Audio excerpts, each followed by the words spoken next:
Hello world, yes my name is Budget Slippage and I'm going to talk about a game that came out over 22 years ago. Why? Well, I like Donkey Kong, but more importantly, I would like to discuss a couple of things that this game did that in my opinion, make it pretty awesome. Sound simple enough? Good, let's get started with the basics. The game is relatively simple in plot and execution. Bad guys steal bananas, monkeys go bananas. You have two Kongs at your disposal, Donkey Kong, the titular powerhouse Kong, and his companion, the nimble Diddy. The goal: beat the stages and fight King K. Rool on his pirate ship. Little foreshadowing right there. And that's pretty much it. You can save your game with Candy Kong, get tips and tricks from Cranky Kong, or revisit other worlds with Funky Kong. There are 4 Kong letters in each stage. Collect them all and a free life is yours. As far as difficulty is concerned, it's not very difficult in the first 3 worlds. There are bananas and extra lives abound, so having extra lives for the tougher stages shouldn't be a problem. I say shouldn't because for some reason the number of lives you accumulate resets when you turn off the game. Back to the difficulty. Once you get to Gorilla Glacier, the game from here becomes more and more difficult. Sometimes in cheap ways.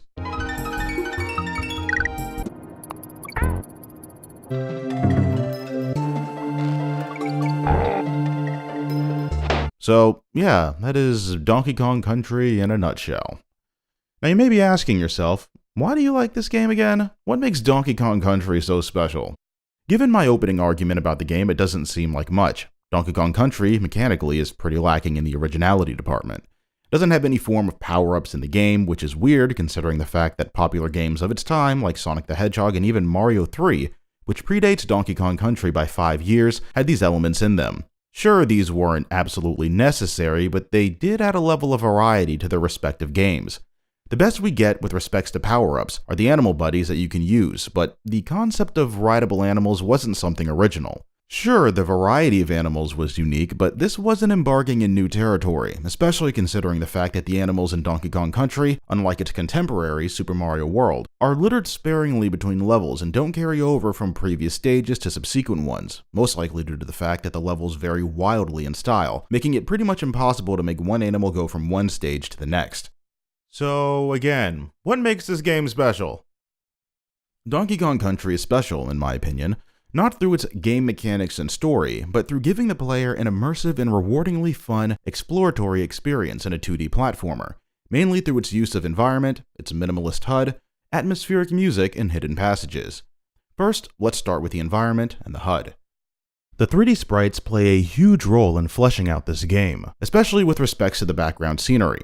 In the jungle levels, you have the basic layer, the layer that the player actively interacts with. Within this layer, there is brush and shrubbery, which, while not interactable, comes to life thanks to the insect sounds that play within the music of this stage. In the second layer, there are trees that are the same as the interactive platforms in the first layer, giving the impression of an implied unreachable level, which in turn makes the stage appear bigger than it actually is. This isn't limited solely to these jungle levels. The levels Vulture Culture and Forest Frenzy utilize 3 layers of trees to give the level a deep and thick look that's visually appealing.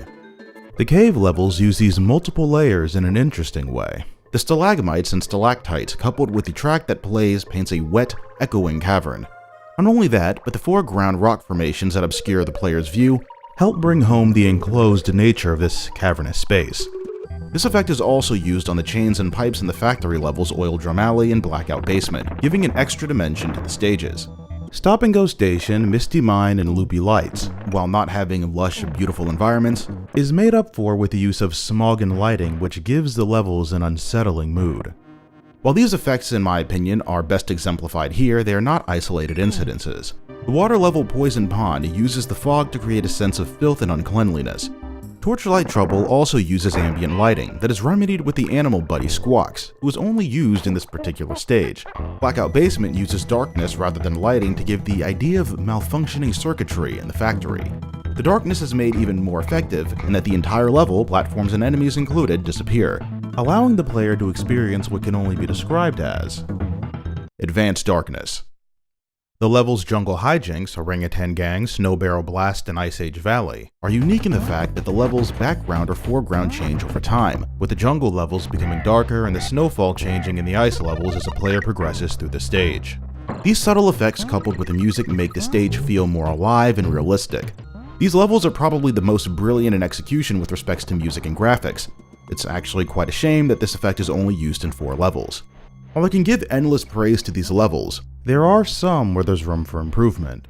The first two water levels, Coral Capers and Clam City, leave much to be desired, simply because the background, while good at painting the vastness of the sea, is so empty and bereft of life. In comparison, Croctopus Chase, with its beautiful blue color scheme, wonderfully captures the coldness and frigidity so appropriate of Gorilla Glacier.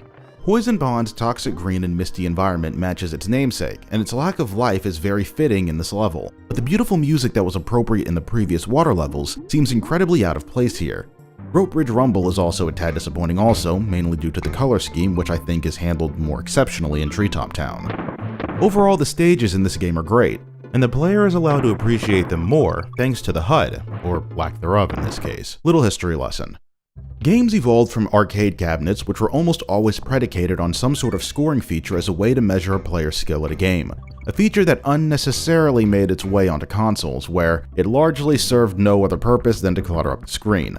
A timer was usually something in the HUD also, either as a way to simply measure time or to give a sense of urgency to complete each level.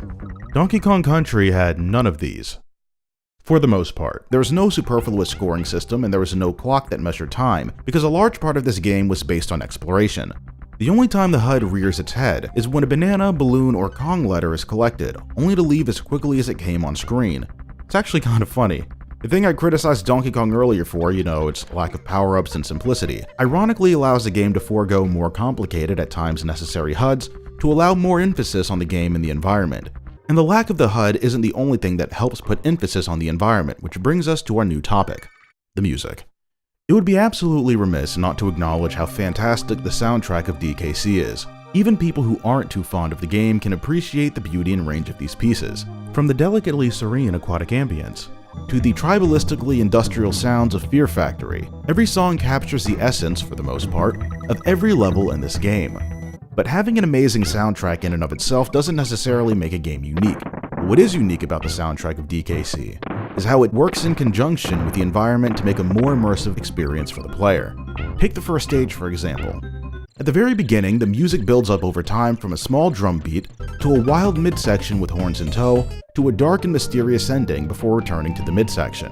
While this does illustrate the wide range of emotions in this particular piece, and the music adapting to the gradually changing environment in the case of Jungle Hijinks and Orangutan Gang, the beginning and the build-up is what is important, a technique that is used repeatedly in other pieces in this game. Typically, the music in this game doesn't start immediately, but rather is delayed melodically, usually through directionless atmospheric sounds. If not that, they'll start with a lone bass line like Minecart Madness and Fear Factory, or an arpeggiated figure with respects to Aquatic Ambience and Ice Cave Chant. Since the music doesn't initially have a defined character due to these techniques, this allows the player to take in their environment before being sucked in by the action of the game and the catchy melodies of the music. And the emphasis and building of the environment is not limited to these techniques. Some tracks have ambient sound effects that add additional depth to the level. As previously stated, DK Island Swing has sounds of insects and birds put into the music, which gives life to the shrubs and trees in the level. In the track Cave Dweller Concerto, recurring sounds of water drops play throughout the piece, giving more character to the cave levels.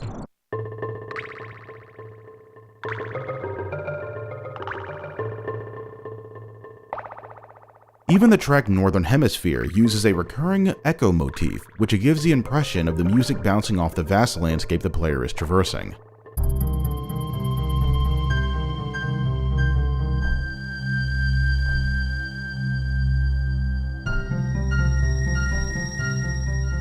Misty Menace is the most poignant example of ambient music in DKC, in that it is almost entirely atmospheric, not even having melodies or fully realized chord structures. It almost sounds like it would be more appropriate in an RPG like Final Fantasy, but thanks to all the previously stated techniques with respects to the HUD and beautiful background, it is absolutely perfect in this 2D platformer.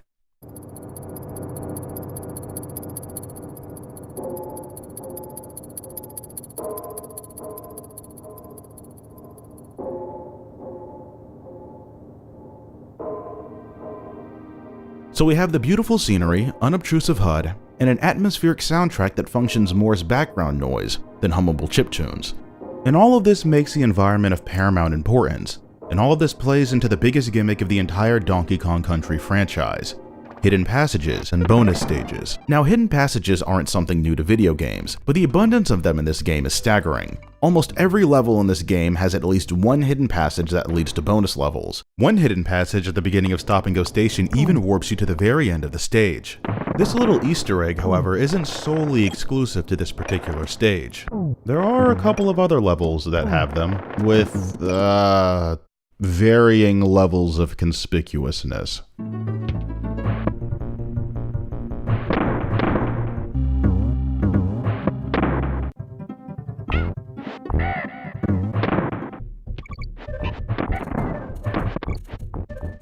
The bonus stages allow the player to take a temporary break and play a minigame with some pretty good rewards, typically in the form of extra lives and bananas. And what's so great about this game is that you are incentivized as a player to explore and find these secrets, because not only does uncovering hidden passages add to your percentage of completion, it is also necessary to collect Kong letters in some cases, play minigames that result in extra lives or animal tokens, and in some instances access to rideable buddies. And after you leave the hidden area, the music track restarts from its minimalist beginning, once again putting emphasis on the environment so you can find even more hidden passages within the stage. With that said, while this game is a bit on the easy side and a bit plain with respects to game mechanics, DKC with its music, graphics, and secret passages makes for an enjoyably unique game. To put it more simply, Donkey Kong Country is a pretty alright game. Thanks for watching.